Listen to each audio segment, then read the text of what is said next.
Assalamu alaykum qarindoshlar, qanday ahvolinglar?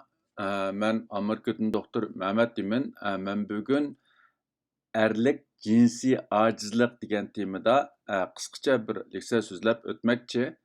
Men bu leksiyada asosliqi shu erlik jinsiy ojizlikning turlari, uning alomatlari, uning oqibati va sabablari to'g'risida qisqacha to'xtalib o'taman.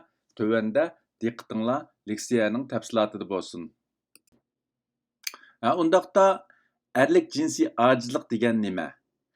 Erlik jinsiy ojizlik deganda erlərning jinsiy munosabat jarayonida har xil qiyinchilikqa yo'liqishni ko'rsatadigan bo'lib, u ma'ni baldur chiqib ketish yoki ma'ni chiqmaslik, zakar qo'pmaslik yoki zakar qatmaslik, jinsiy havas qo'zg'almaslik yoki jinsiy turmushga qiziqmaslik, jinsiy yuqori pallaga yetmaslik qatorliqlarni o'z ichiga oladi.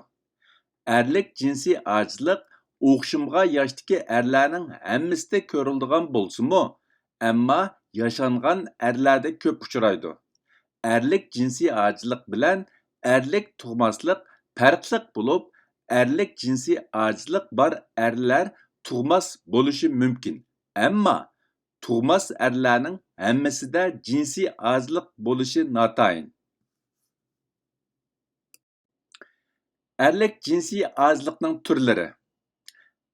Erlik jinsiy ojizlikni tövəndəki 4 cho'ng turga ayirish mumkin.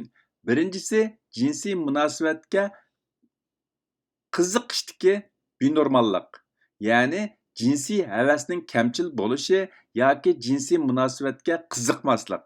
Ikkinchisi jinsiy havasdagi binormallik, ya'ni jinsiy munosabat jarayonida jinsiy havasi qo'zg'almaslik yoki hayajonlanmaslik.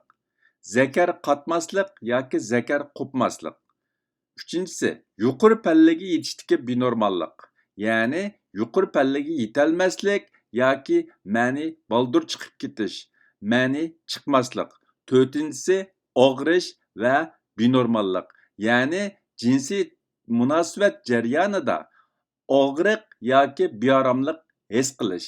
Mana bular erlik jinsiy ojizlikning ko'p uchraydigan turlari. Undaqda erlik jinsiy ojizlikni qandaq omillar keltirib chiqardi yoki nima sababdan erlik jinsiy ojizlik kelib chiqadi degan vaqtida erlik jinsiy ojizlikni keltirib chiqargan omillarni cho'ng jihatdan jismoniy omil va ruhiy omil deb ikki cho'ng turga ayirish mumkin. Undaqda erlik jinsiy ojizlikni keltirib chiqargan jismoniy omillar qaysilar degan vaqtida birinchisi erlik hormon miqdorining tövənlab ketishi. İkincisi ba'zi dorilarning aks ta'siri. Uchinchisi qizil qon tomir qetibilish va yoki yuqori qon besimi. To'rtinchisi nervi zaxmlanish, ya'ni diabet kasali, qatnash vaqasi, operatsiya qatorliq sabablar tufaylidan kelib chiqqan nervi zaxmlanish. Beshinchisi tamaka va zaharlik chekimlik chekish. Oltinchisi aroqkashlik. Mana bu omillar erlik jinsiy ojizlikni keltirib chiqaradigan jismoniy omillar hisoblanadi. Undaqda erlik jinsiy ojizlikni keltirib chiqaradigan ruhiy omillar qaysilar degan vaqtida birinchisi jinsiy iqtidorga diqqatini bak markazlashtirib olish. İkincisi er-ayol munosabat krizisiga duch kelish. Ya'ni er-ayol orasida urush jidallarning ko'p bo'lishi, bir-biriga ishonmasligi yoki shu jinsiy turmush jarayonidagi ko'ngilsizliklar.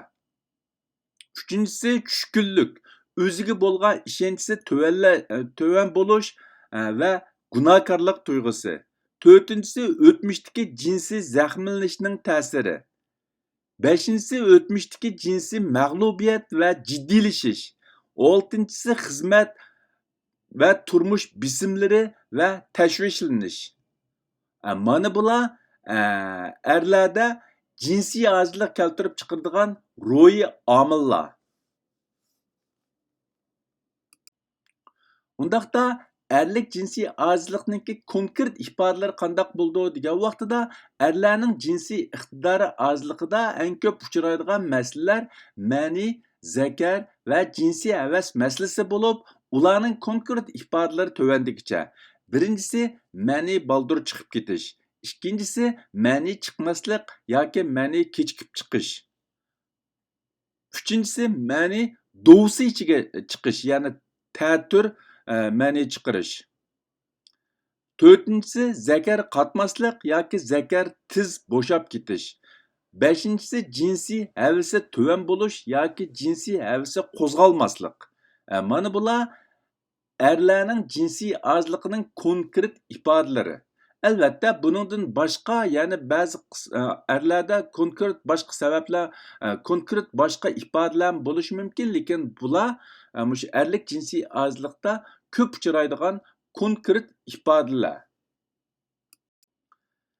Erlik jinsiy ojizlik bo'lgan vaqtida qandoq oqibatlar kelib chiqadi? Ya'ni erlarda erlik jinsiy ojizlik qandoq yomon oqibatlarni keltirib chiqarishi mumkin degan vaqtida birinchisi er-ayol munosabatiga ig'ir ta'sir yetkazishi, hatto er-ayol ajrashib ketishni keltirib chiqarishi mumkin.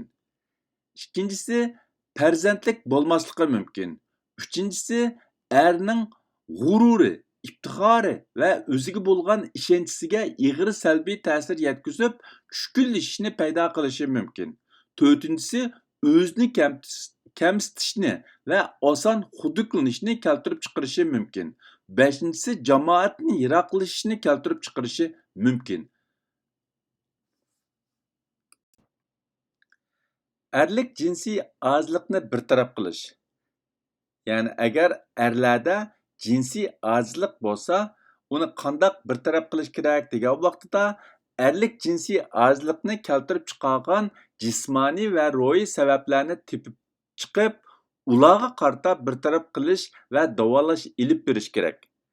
Birinchisi, erlik jinsiy ojizlikni keltirib chiqargan kasalliklarni davolash kerak. Ikkinchisi, erlik hormon kam bo'lsa, kam hormonlarni to'liqlash kerak. Üçüncüsü, ruhiy sebepten kelib chiqqan erlik jinsiy ojizlik bo'lsa, psixika doktorga ko'rinib, sistemalik holda psixikalik davolash ilib berish kerak. To'rtinchisi, mexanikalik yordam qilish yoki mexanikalik qurollar, asboblar orqali davolash ilib berish kerak. Bu jihatda ko'plagan yangiliklar mavjud bo'lib, mushu erlik kasalliklar bölümünün doktorga ko'rinib bu haqda doktor bilan so'zlashganda doktor hozir mavjud bo'lgan har xil davolash usullarini tonishtirishi mumkin.